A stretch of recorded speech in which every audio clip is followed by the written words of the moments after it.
On August 17, 1942, at 7:42 a.m., Captain Paul Gunn was crouched beneath the wing of a Douglas A-20 Havoc at Eagle Farm Airfield by Brisbane. He watched mechanics weld 50 caliber machine guns into the bomber's nose, right where the bombardier once sat. He was 43, with 21 years in the Navy. His wife and 4 children were trapped in a Japanese prison camp in Manila. The 5th Air Force was losing its bombers faster than replacements could arrive. In July alone, the 3rd Attack Group had lost 11 A-20s attempting to hit Japanese convoys from high altitude. The bombardiers couldn't hit moving ships. When they flew lower, the deck gunners shredded them. Captain Ed Launer watched 3 of his crews burn over the Coral Sea just last week. The Japanese were reinforcing New Guinea without opposition. Gunn had a different idea. If bombers flew low enough, they could skip bombs across the water like stones, hitting ships at point-blank range. But first, they needed to survive the approach. This meant overwhelming deck guns with forward firepower. It meant turning bombers into strafers. The problem was simple. The A-20 Havoc had 4 30 caliber machine guns in its nose. 30 caliber rounds bounced off ship armor like hail. Gunn needed 50 caliber guns. 4 of them, mounted where the bombardier sat, firing straight ahead, 1,700 rounds per minute combined. General George Kenny, the new 5th Air Force commander, gave Gunn 1 week to prove the concept worked. Gunn used 50 caliber guns stripped from wrecked P-39 and P-40 fighters that would never fly again.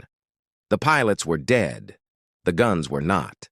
He mounted the guns on a steel frame inside the nose compartment. Each gun weighed 64 pounds. 4 guns, 200 pounds of ammunition. This weight shifted the center of gravity forward. The test flight nearly killed the pilot. The A-20 barely climbed. It wanted to nose over. Gunn spent 2 days rebalancing the aircraft. He moved equipment aft and adjusted the tail trim. The second test pilot reported the plane flew like it was angry, but it flew. On September 12th, 16 modified A-20s hit the Japanese airfield at Buna. The strafers came in at treetop level, guns hammering. They destroyed 14 Japanese aircraft on the ground and suppressed every anti-aircraft position. 0 A-20s were lost. Kenny wanted more. But the A-20 had problems. Its range was too short to reach Japanese bases over the Owen Stanley Mountains. Its bomb load was too light. Gunn needed a bigger platform, the B-25 Mitchell. Longer range, heavier payload, more space for guns. In December, Gunn pulled the bombardier and nose guns from a B-25C. He installed 4 50 caliber guns in the nose, 4 more in external cheek packs on the fuselage, and rotated the top turret forward. 10 forward-firing guns. Then he added 2 more on each side. 14 guns total, 215 pounds of lead per second. The ground crew called it Pappy's Folly. If you want to see how Pappy's impossible gunship turned out, please hit that like button. It helps us share more forgotten stories like this one, and please subscribe if you haven't already. Back to Pappy. Gunn flew the prototype to Charters Towers to demonstrate it to the 3rd Attack Group. The plane was nose-heavy. It wanted to drop out of the sky on takeoff. He had to use full back pressure on the stick just to keep it level, but once airborne, the B-25 was a flying destroyer. Kenny ordered 12 more conversions immediately. The 81st Air Depot Group in Townsville worked 18-hour days to modify every available B-25. By February 1943, they had 30 strafers ready for combat. Then Kenny sent the blueprints to Wright Field in Ohio. The Army Air Force engineers studied the modifications for 3 days. They sent a message back to Australia. The modifications were impractical. The balance would be wrong. The airplane would be too heavy. It wouldn't fly properly. They recommended grounding every modified B-25 immediately. Kenny was in Washington when the message arrived. He walked into General Arnold's office, where the Wright Field engineers were waiting to explain why Pappy Gunn's gunship was impossible. Kenny told them 12 of the impossible airplanes had just played the key role in destroying a Japanese convoy in the Bismarck Sea. Every transport sunk. 60 more strafers were already being modified in Australia. Arnold practically ran the engineers out of his office. The Battle of the Bismarck Sea started with intelligence intercepts on February 28, 1943. Allied codebreakers in Melbourne had decrypted Japanese naval messages. A convoy was leaving Rabaul. 8 transport ships, 8 destroyer escorts, nearly 7,000 Japanese troops bound for Lae on New Guinea's north coast. General Kenny had 72 hours to stop them. The convoy route crossed the Bismarck Sea between New Britain and New Guinea. 400 miles of open water. Japanese commanders believed bad weather would shield them. March was monsoon season. Low clouds, heavy rain, poor visibility. Allied bombers couldn't hit what they couldn't see. They were right about the weather. They were wrong about the bombers. On March the 2nd, reconnaissance aircraft spotted the convoy steaming south through the Vidiaz Strait. B-17 flying fortresses attacked from 15,000 feet through cloud breaks. They dropped 137 bombs. They claimed multiple hits. Post-battle analysis showed they sank nothing. High-altitude bombing against moving ships didn't work. The Japanese convoy kept coming. That night, the ships scattered. The transports hugged the New Guinea coast. The destroyers formed a screen. Japanese commanders thought they'd reach Lae by dawn on March 4th. They'd unload the troops under fighter cover. The war in New Guinea would turn in Japan's favor. They had no idea what was coming at first light. Captain Ed Lonner briefed the 90th Bomb Squadron at Port Moresby on the evening of March 2nd. 12 B-25 strafers, 30 modified A-20 Havocs, Royal Australian Air Force bow fighters for top cover, P-38 Lightnings to handle Japanese Zeros. The strafers would attack at masthead height 50 feet above the water, gun range, point blank. The plan was simple. Overwhelm the deck guns with concentrated firepower. Skip bomb the ships while they were stunned. Get out before the Zeros arrived. Elner had flown one practice mission using this tactic. 1. His navigator asked what happened if the strafer took fire on the approach. Elner said they'd find out tomorrow. The briefing ended at 2200 hours. Nobody slept. At 06:30 on March 3rd, the strike force assembled over Cape Ward Hunt. 137 aircraft, B-17s, would attack first from altitude to draw the defensive fire high. Then the strafers would come in low. The Japanese convoy was 70 miles northwest of Lae when the B-17s arrived. The heavy bombers attacked through scattered clouds. The transports opened fire with every gun, the sky filled with black puffs. One B-17 took flak damage and turned back.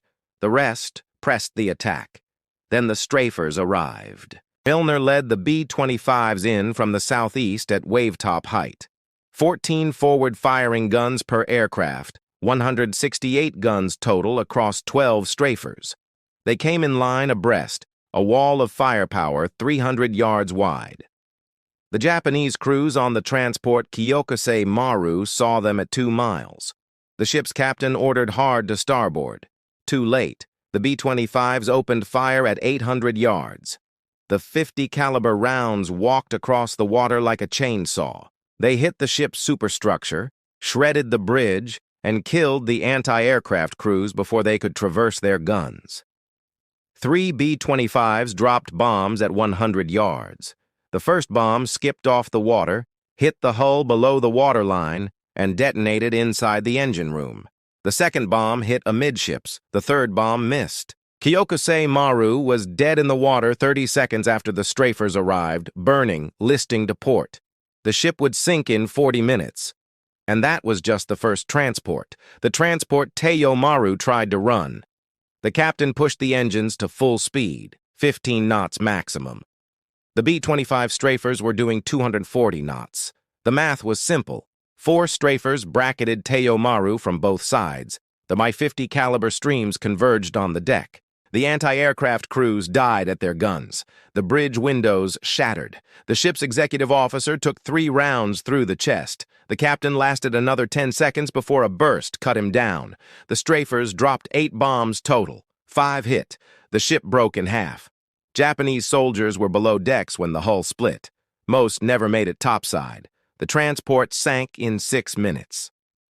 Survivors jumped into the Bismarck Sea wearing full combat gear. The packs dragged them under. Australian bowfighters strafed the decks of the destroyer Shikanami as it tried to screen the transports. The destroyer's anti-aircraft fire hit one bowfighter. The Australian pilot kept coming. His forward guns raked the destroyer's deck from bow to stern. The Japanese gun crews went down. When the B-25 strafers arrived, Shikanami had no defense. 3 strafers attacked from different angles. The destroyer tried to turn into the attack.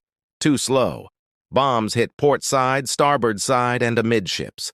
The destroyer didn't sink immediately, but it was finished. Dead in the water, fire spreading. The crew abandoned ship 2 hours later.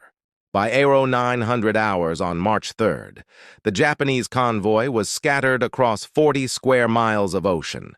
5 transports sinking or burning. 2 destroyers crippled. The remaining ships tried to make for Leh. They didn't make it. The strafers returned at 1400 hours. Fresh bombs, full ammunition loads. The Japanese had no fighter cover.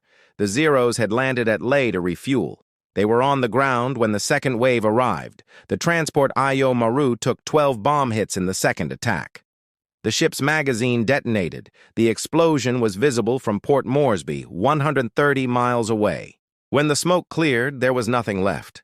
No wreckage, no survivors. 1,800 Japanese soldiers gone in 3 seconds. Captain Ed Lohner's strafer came in low over the transport Oigawa Maru. His co-pilot counted 14 separate fires on the deck. Japanese soldiers were jumping overboard. The anti-aircraft guns were silent. Lohner's bombardier released at point-blank range. 2 bombs, both hit. The transport settled by the stern and capsized. The modified A-20 Havocs hunted the crippled destroyers. The destroyer Asashio tried to rescue survivors from the water. 3 A-20s attacked from different directions. The destroyer's crew was focused on rescue operations. They never saw the strafers until the guns opened fire. Asashio took bomb hits on the forward deck and bridge.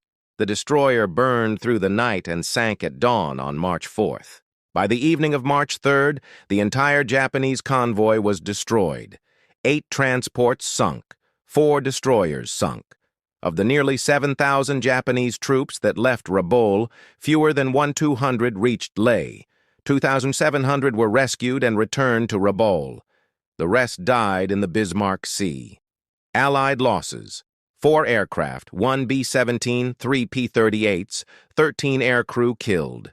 General MacArthur called it one of the most complete and annihilating combats of all time. The Japanese never again attempted to reinforce New Guinea by convoy. The war in the Southwest Pacific had turned, and it turned because of Paul Gunn's impossible gunship. Back in Australia, the Wright field engineers were drafting their formal report explaining why the B-25 modifications couldn't possibly work. Kenny sent a message to General Hap Arnold in Washington on March 5th. The subject line read, "Commerce Destroyer Modifications Approved for Production."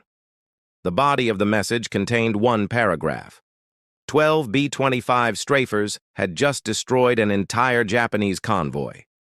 Request immediate factory integration of forward gun package into all B-25 production aircraft. Arnold called North American Aviation's president, J.H. Dutch Kindleberger, that afternoon. Kindleberger said his engineers needed to see the modifications. Arnold said he was sending the man who designed them. Paul Gunn was going to California. Gunn didn't want to leave Australia. His wife, Paulie, and their 4 children were still in the Santo Tomas internment camp in Manila. The Japanese had held them since January 1942. 14 months. Gunn flew every mission hoping he'd get closer to liberating the Philippines. Going to California meant going in the wrong direction. Kenny made it an order. The 5th Air Force needed factory-built strafers, hundreds of them. Gunn was the only man who could show North American aviation how to do it right. The general promised Gunn would be back in the Pacific within 6 weeks. Gunn landed in Long Beach, California on March 27, 1943. The North American aviation plant covered 140 acres, 20,000 workers on 3 shifts. The assembly line produced one B-25 every 4 hours. The factory engineers studied Gunn's hand-drawn blueprints. They asked about stress calculations. Gunn said he didn't have any. They asked about wind tunnel testing. Gunn said he'd tested it by flying. They asked about the center of gravity problem. Gunn showed them where he'd moved the radio equipment aft to compensate. One engineer said the modifications would buckle the fuselage skin around the cheek gun mounts. The muzzle blast from the .50 caliber guns would peel the aluminum. Gunn said it did. Then he showed them the blast tubes he'd welded to extend beyond the propeller arc. Problem solved. The factory engineers spent 2 weeks reverse engineering Gunn's field modifications into production drawings. They strengthened the nose structure. They redesigned the gun mounts. They added heavier gauge aluminum patches to reinforce the fuselage skin. They calculated the exact center of gravity shift and adjusted the tail trim accordingly. The first factory-built B-25G Strafer rolled off the assembly line on May 10, 1943. 4 .50 caliber guns in the solid nose, a 75mm M4 cannon in the forward fuselage. The cannon used the same ammunition as the M3 Lee tank. One shell could hole a destroyer below the waterline. Gunn test flew the prototype. The 75mm cannon recoiled 4 feet when fired. The entire aircraft shuddered. The navigator had to manually reload the cannon between shots. Rate of fire, 1 round every 30 seconds. Gunn told the engineers it would work for ships, maybe not for anything faster. North American Aviation built 400 B-25G Strafers. Then they improved the design. The B-25H added 4 more .50 caliber guns in the cheek packs, 8 guns in the nose, 4 in the cheeks. 2 in the top turret rotated forward.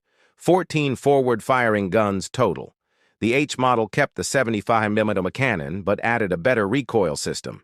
The navigator could reload faster. Rate of fire increased to 1 round every 20 seconds. The B-25J removed the 75mm cannon and added 4 more .50 caliber guns, 18 forward-firing guns, the most heavily armed production bomber in history. North American Aviation built 4,900 B-25Js. They delivered the first ones to the Pacific in October 1943. Gunn returned to Australia in May. He'd been gone 6 weeks exactly. His family was still in Manila. The strafers kept hunting. In April 1943, B-25s destroyed 16 Japanese barges carrying troops and supplies near Finschhafen. In May, they sank 12 cargo ships at Wewak Harbor. In June, they hit the oil facilities at Balikpapan on Borneo. The Japanese stopped moving supplies by ship in daylight. It didn't help. The strafers learned to attack at night using radar. They learned to skip bomb from 50 feet in complete darkness. They learned to coordinate with PT boats that illuminated targets with searchlights at the last second. The Japanese called the modified B-25s the Black Death. They weren't wrong. On November 2, 1943, Major Ben Fridge led 4 squadrons of strafers into Rabaul Harbor. 137 Allied aircraft total, 59 B-25s. The harbor held 38 Japanese vessels, cruisers, destroyers, tankers, cargo ships, minesweepers. The strafers came in at masthead height through phosphorus smoke that blinded the anti-aircraft gunners. They attacked from multiple directions simultaneously. The Japanese couldn't track them all. In 15 minutes, 30 ships were hit. 5 sunk outright. 12 damaged beyond repair. The rest limping. Rabaul Harbor was finished as a forward supply base. Gunn flew that mission. He was 44 years old. He didn't have to fly combat. He was a special projects officer, headquarters staff. But his family was still in Manila, and every mission took him closer. The intelligence reports from Santo Tomas internment camp were getting worse. Food rations cut, medicine running out, prisoners dying from malnutrition and disease. The Japanese camp commander had informed the Red Cross that all prisoners would be executed if Allied forces approached Manila. Gunn told Kenny he wanted to fly the first mission over Manila when the liberation came. Kenny promised he could. The strafers evolved through 1944. Some carried 8 5-inch high-velocity rockets under the wings. Some carried napalm tanks. Some carried parafrag bombs, small fragmentation bombs with parachutes that allowed the B-25 to drop them from minimum altitude without catching itself in the blast. The most effective tactic was the combined strike. High-level B-24 Liberators would bomb from 20,000 feet to force the defenders to look up. Then the strafers would come in low. By the time the gunners looked down, the B-25s were already on them. In the first 8 months of 1944, 5th Air Force strafers destroyed 947 Japanese aircraft on the ground. They sank 273 ships. They killed an estimated 38,000 Japanese soldiers. The modified B-25s had become the decisive weapon in the Southwest Pacific campaign. Gunn added his own modifications as the war progressed. He mounted additional fuel tanks to extend the range. He improved the gun cooling systems. He developed new ammunition loading techniques that increased the rate of fire. Some B-25s in the Pacific carried modifications that existed nowhere else because Gunn had invented them the night before a mission. Other theater commanders wanted strafers. Kenny sent them blueprints. The Mediterranean Theater modified B-25s for anti-shipping missions against German convoys supplying North Africa. The China-Burma-India Theater modified B-25s to attack Japanese supply lines along the Burma Road. The concept Gunn had proven in Brisbane spread across every combat zone. On October 20th, 1944, American forces landed at Leyte in the Philippines. The liberation of Manila was 3 months away. Gunn's family had been in captivity for nearly 3 years. He was flying multiple missions every day now. He told his crew chief he wouldn't stop until his family was free. Then the Japanese bombed Tacloban Airfield. The Japanese bombers hit Tacloban Airfield on November 27, 1944, at 03:30 hours. 56 aircraft, Mitsubishi G4M, Betty bombers escorted by Zero fighters. They came in low from the north. The radar operators saw them too late. Gunn was in the operations tent reviewing mission plans for the morning strike when the first bombs hit. The tent was 200 yards from the main runway. Too close. The blast wave knocked him off his feet. Shrapnel tore through the canvas walls. A fragment hit Gunn in the left leg. Another hit his shoulder. The medical officer found him trying to stand, blood soaking through his flight suit. Gunn said he needed to check on his aircraft. The doctor said he needed surgery. Gunn made it 30 feet before he collapsed. They evacuated him to the hospital at Leyte. The leg wound was serious. The shrapnel had severed an artery. The surgeon said Gunn wouldn't fly again for 6 months minimum, probably longer. The injuries qualified him for medical retirement. 45 years old, 26 years of service between the Navy and Army. He'd earned the right to go home. Gunn told the surgeon he wasn't going anywhere until his family was free. The Battle of Manila started on February 3, 1945. American forces fought house to house through the city. The Japanese had declared Manila a fortress. They would defend every street. The fighting was brutal, building by building, block by block. Santo Tomas internment camp was liberated on February 3rd. 3,700 Allied prisoners freed. Gunn's wife, Polly, weighed 89 pounds. His daughter, Julia, weighed 63. They'd been eating rice and vegetable soup once a day for the past year. His son, Nathaniel, had malaria. His youngest daughter had dysentery. But they were alive. Gunn flew to Manila on February 4th against medical orders. His leg was still bandaged. He was using a cane. The doctor had cleared him for light duty only. No combat flying. Gunn went to Santo Tomas instead. He found his family in the makeshift hospital the Army had set up. Polly didn't recognize him at first. He'd lost 40 pounds since she'd last seen him in April 1942. 3 years. He was completely gray. She thought he was a doctor. Then he said her name, and she knew. The official Army report stated that Colonel Paul Arthur Gunn was reunited with his family on February 4, 1945, at Santo Tomas Internment Camp, Manila. The reunion lasted 4 hours. Then Gunn returned to Leyte. His medical leave wasn't over, but the war wasn't either. The modified B-25s kept flying, other pilots, other crews, but Gunn's modifications. By the end of the war, North American aviation had built 9,600 B-25 Mitchell bombers.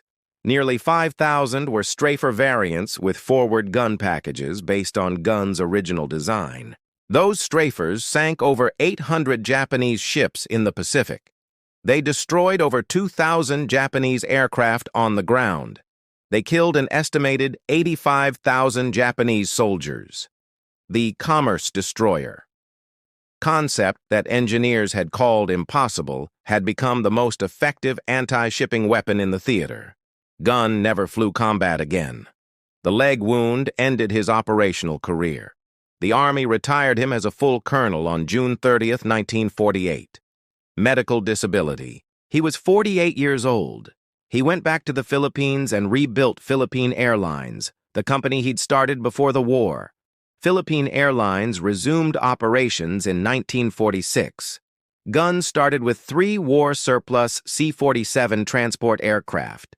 He flew routes between Manila, Cebu, Davao, and other Philippine cities. The airline he'd built with 5 Beechcraft planes before the war now operated across the entire archipelago. The Philippine government awarded him the Distinguished Service Star in 1947. President Manuel Roxas presented the medal personally. The citation read, "For extraordinary heroism and exceptional service to the Republic of the Philippines during the Liberation Campaign." Colonel Gunn's innovative modifications to Allied aircraft directly contributed to the defeat of Japanese forces and the freedom of the Filipino people. The United States military had already decorated him. Distinguished Flying Cross with Oak Leaf Cluster, Silver Star, Legion of Merit, Air Medal, 9 Purple Hearts. The Distinguished Service Cross was recommended but never approved. Some officers believed Gunn's contributions were technical rather than tactical. They were wrong. General Kenny wrote in his memoir, "Pappy Gunn was the most valuable man in the 5th Air Force. His mechanical genius and combat innovations changed the course of the war in the Southwest Pacific. Without his strafer modifications, the Battle of the Bismarck Sea would have been a Japanese victory. Without Bismarck Sea, we would have lost New Guinea. Without New Guinea, the road to the Philippines would have been impossible." MacArthur agreed. In a classified letter to the War Department dated July 1945, MacArthur recommended Gunn for promotion to brigadier general. The recommendation was denied. The Army Air Force was reducing force structure. Promotions were frozen. Gunn remained a colonel. He never complained. He'd gotten what he fought for. His family was free. The Philippines were liberated. The Japanese were defeated. That was enough. Philippine Airlines expanded through the late 1940s and early 1950s. Gunn acquired DC-3 aircraft, then DC-4s, then Convair 340s. The airline established routes to Hong Kong, Bangkok, Singapore. By 1956, PAL was flying to San Francisco. Gunn's small inter-island airline had become an international carrier. He flew constantly. Manila to Cebu, Cebu to Davao, Davao to Hong Kong. He couldn't stop. The war had taught him that movement meant survival. Standing still meant death. Some of his pilots said Gunn was still fighting, still outrunning something. Maybe the memory of Santo Tomas. Maybe the faces of the men who'd flown his modified aircraft and never came back. On October 10, 1957, Gunn chartered a Beechcraft Model 18 twin-engine plane. He was flying from Manila to Baguio. Routine trip, 140 miles north. The weather forecast showed scattered thunderstorms over the Cordillera Mountains, but nothing severe. He filed his flight plan at 0800 hours, departure time 0930, expected arrival 1100 hours. The tower cleared him for takeoff at 0928. The weather deteriorated faster than forecast.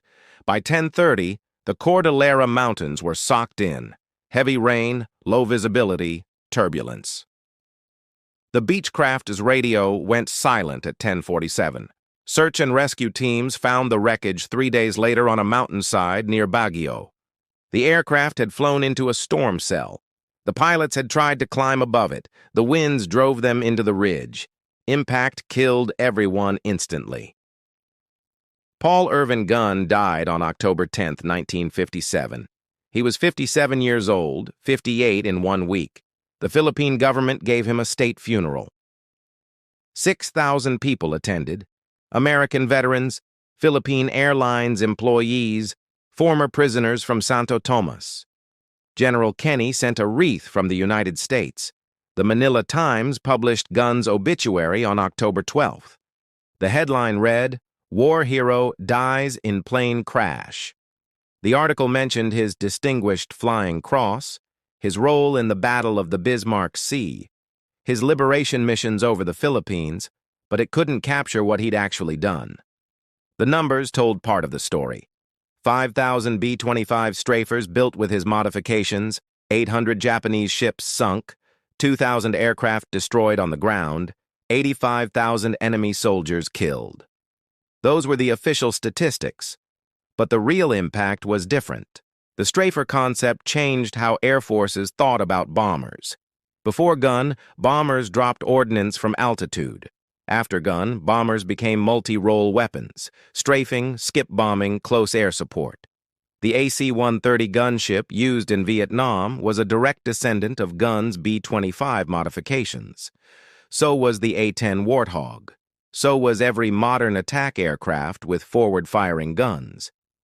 North American Aviation hired Gunn as a consulting engineer in 1948. He worked on the B-25 Tornado jet bomber. He advised on gun mounting systems. He designed forward-firing armament packages. The company paid him well. He gave most of the money to veteran organizations. His son Nathaniel joined the Air Force, flew B-52s in Vietnam, retired as a colonel, and wrote a book about his father titled Pappy Gunn. The book was published in 1994. It sold 12,000 copies. Most people had never heard of Paul Gunn. The National Museum of the Pacific War in Fredericksburg, Texas, displays one of Gunn's original gun-mounting drawings. The paper is yellowed.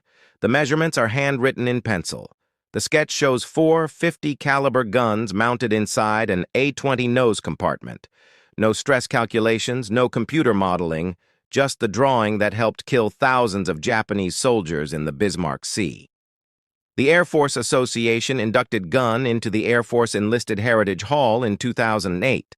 The citation mentioned his innovations, his combat record, his influence on modern attack aviation. The ceremony was held in Washington. 3 of his grandchildren attended. Philippine Airlines still operates today. The airline flies to 42 destinations across Asia, Australia, and North America. The company headquarters in Manila has a portrait of Gunn in the main lobby. Most employees don't know who he is. If this story moved you the way it moved us, do me a favor. Hit that like button. Every single like tells YouTube to show this story to more people. Hit subscribe and turn on notifications. We're rescuing forgotten stories from dusty archives every single day. Stories about mechanics who saved thousands of lives with gun packages and field modifications. Real people, real heroism. Drop a comment right now and tell us where you're watching from. Are you watching from the United States, United Kingdom, Canada, Australia, the Philippines? Our community stretches across the entire world. You're not just a viewer. You're part of keeping these memories alive. Tell us your location. Tell us if someone in your family served. Just let us know you're here.